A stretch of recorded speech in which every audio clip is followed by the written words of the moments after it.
Ang TISDA Misamis Occidental miduyog sa ika-48 Disability Rights Week celebration nga gisaulog ni bulan sa Hulyo ug karon nga panahon ma-recognize ang ilang abilities bisan pa man sa mga disabilities, pero ang tanan nga PWD adunay mga talento nga gitago. Sa mensahe ni Ma'am Jupil Rumi, Administrative Officer 5 TISDA Misamis Occidental, nagdasig sa tanang membro sa PWD. Matud pa niya nga bisan pa man sa mga kakulangon apan dili kinibabag sa pagkabot sa maayong kinabuhi. Iyang gipananglitan ang iyang nakita sa telebisyon nga adunay nagkamang apan nagpadayon sa pagpanginabuhi.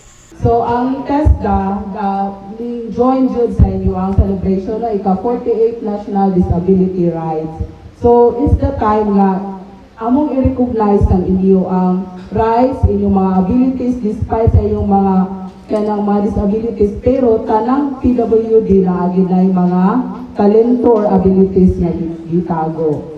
So, bisan pa sa atong kakulangon, no? Maski wala tay kamot, usay kulang sa dili na siya hindrance, no? Nga makakabaot ka og maayong kinabuhi.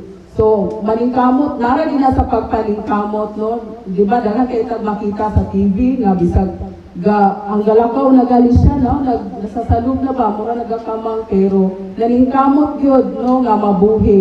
So, muna atong hinumduman nga bisan pa unsay kakulangon nga naa sa ato akaron, kung maningkamot lang ka, dili gid ka makaingon nga magpuyo ka nga lisod. Si Ma'am Jupil Rumi, Administrative Officer 5 TISDA Misamis Occidental, iyang gidugang nga daghang makita sa telebisyon nga adunay nawala sa iyang pagkatao apan naningkamot o kini himuon nga inspirasyon kung imong hunahunaon nga puro negative wala kay maabot sa imong kaugalingon.